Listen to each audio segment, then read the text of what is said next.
Namaskaram. Namaskaram is a Hindu greeting that says, the light in me sees and acknowledges the light in you, or the God in me sees and acknowledges the God in you.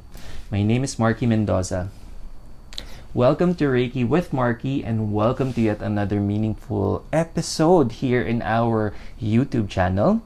And before we discuss today's topic, do not forget to like, share, and subscribe to our YouTube channel. Do not forget to leave a comment down below if you have comments, suggestions, or also in the future, if you have personal dealings, personal experiences that you would need my spiritual guidance and advice, naka-flash sa harapan ninyo yung email address. Please send us an email. Also, should you wish to remain anonymous, we will honor and respect that kasi ang mahalaga ay matulungan namin kayo.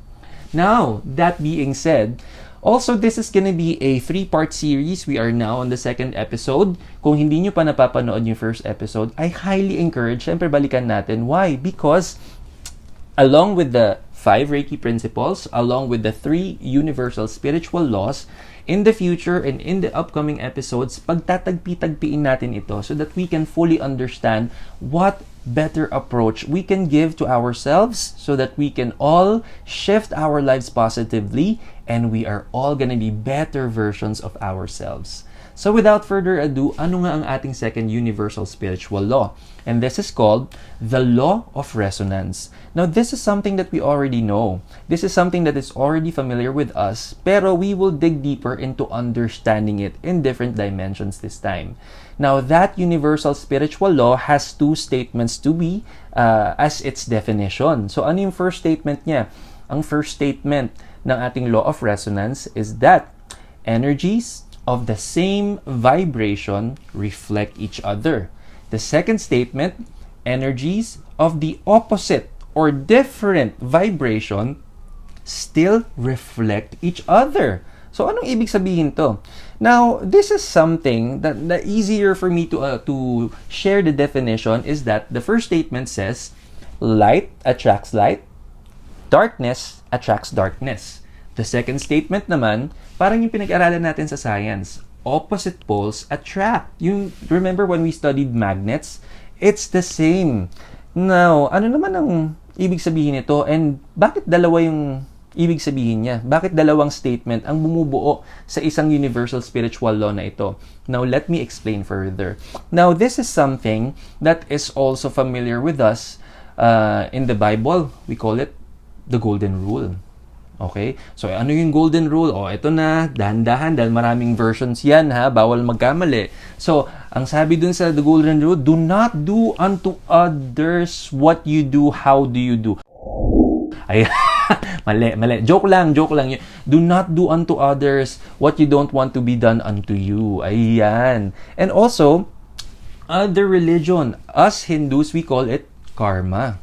Or ang science, meron din siyang take on understanding this universal spiritual law. Newton's third law of motion, and that is defined as, in every action, there's always equal or unequal action-reaction, or in short, cause and effect. So when we talk about light attracts light, darkness attracts darkness, we will simply understand na kung anong energy na nilabas mo, yun at yun lang din ang babalik sa'yo. So for example, in Filipino, kung anong itinanim, siya ring aanihin. Actually, I would want to quote nga, there's this one old Safeguard commercial na, na-google ko lang naman, hindi ko naman to naabutan. Mahalata yung edad ko, sorry na. Now, in a very old commercial, ang sabi sa catchphrase ng commercial na ito, ang basurang tinapon mo ay babalik sa'yo. So, which is also something that resonates this same universal spiritual law. Kung anong energy na nilabas mo, yun at yun lang din ang babalik sa'yo. Now, ano naman yung sa second statement? Now, this is a second statement. Babalik nga tayo. Pinag-aralan natin to sa science dati. Opposite poles attract. Pero paano natin? Actually, mas mas madaling intindihin. Pero, how do we explain this further na mas madali pa? Sa friendship, ang tatandaan lang natin, same energies reflect each other, opposite poles attract. Ang friendship natin, 'di ba, minsan we are in a group na hindi naman tayo pare-pareho ng mga likes, mga dislikes. Pero meron din in the first example, pare-pareho tayo ng likes, pare-pareho tayo ng dislikes, pare-pareho din tayo ng hobbies. So, in the first statement, kung pare-pareho tayo ng mga hobbies o pare-pareho tayo ng mga gusto, when we are in one same group, magre-resonate. We will click. Kasi nga, pare-pareho tayo ng gusto. Pare-pareho din tayo na hindi gusto. In short, lahat ng direction na gusto nating mangyari in a group, no matter which topic we want to talk about, o kaya the things that we want to do, o kaya the things we would want to do, rather, magkiklik o we will resonate with each other. Kasi nga, same energies tayo. Now, on the other end, this is something that is true. Again, I'm sure makaka-relate kayo dito. Meron naman tayo isang group na hindi naman necessarily pare-pareho ng gusto. Pare-pareho ng hindi gusto. Minsan magkakaiba ng hobbies, magkakaiba ng interest. Pero bakit nagkiklik? Now, the key in the second statement is that no matter what your likes and dislikes are, both parties or all of the parties should always have love and respect. Na kailangan pareho. Hindi pwedeng love lang na walang respeto. Hindi pwedeng respeto lang na wala namang love. When those both elements are present, magkiklik pa rin ito. Or we will still get to, syempre, resonate with each other. And I'm sure this is something na makaka-relate kayo. Now, just like dun sa first universal spiritual law natin, meron tayong testing or proof. And how does this make sense? So, how do we also apply the second universal law sa atin? Now, there will come a time that there will be people who will be coming into our lives na they will stick, they will resonate kasi nga, pareho tayo ng energies, pareho ng gusto, pareho tayo ng mga iniisip ay mga plano sa buhay. And there will also come a time na eventually, pag nagbago yung energy, one way or another, naturally. Kung hindi na nagre-resonate yung energy, yung isang hindi nagre-resonate ng energy will find another either group or another energy na makaka-relate, na makaka-resonate. Same as in the other statement. There will come a time na kung initially hindi naman nagre-resonate, but eventually nakadevelop ng love, nakadevelop ng respect, you will still click. You will still resonate. So, hindi ito bias. Now, itong universal law na ito, this really lets us understand, hindi lang ito sa mga tao that we are with. This will also allow you to understand bakit minsan nagkakaroon tayo ng mga change of heart. Yung mga what is good for you today may not necessarily be good for you tomorrow, or what may necessarily you are not approving of today, baka mag-iba yung pananaw natin in the future.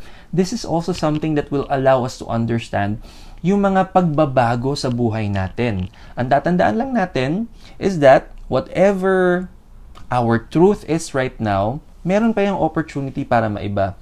Babalik nga tayo, biblically speaking, di ba? Before in the Bible, what is due, what is just for adulterers is to stone them to death.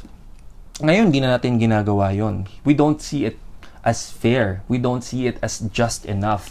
And also, just like meron tayong mga pananaw sa buhay in the earlier times na hindi naman masyadong acceptable by society, pero ngayon acceptable na. Ano magandang example nito? Before, there is huge discrimination with tattoos, no? Parang hala, delinquente pag maraming tattoo. Ngayon naman, in our current times, this is something that will let us understand it's a creative expression for everybody. It's a natural way for us to also express our feelings or express what we also would want to be our statement sa ating katawan. And again, there's no judgment for that. In the future, may opportunity pa rin ito magbago. What matters is, kung eventually, yung mga hindi natin magusto, we get to love, or kung ano man yung ibang energies na hindi natin before na-appreciate, pag nakadevelop tayo ng love and respect, then definitely, everything will resonate. Now, how do we put it together with the previous universal spiritual law? No matter kung anong mga belief systems natin, kung anong likes and dislikes natin, there's no judgment for that because in the future, lahat tayo may opportunity to love and respect one another. Why? Because we are all one and the same. We are all one and interconnected. And that is it for our second universal spiritual law. Meron pa tayong isa and that is coming in our next episode. But for now, do not forget again na in this episode, meron pa tayong isa, pagtatagpi-tagpiin natin ito. And pag natapos na natin to, yung mga upcoming episodes natin, i-apply na natin yung mga natutunan natin.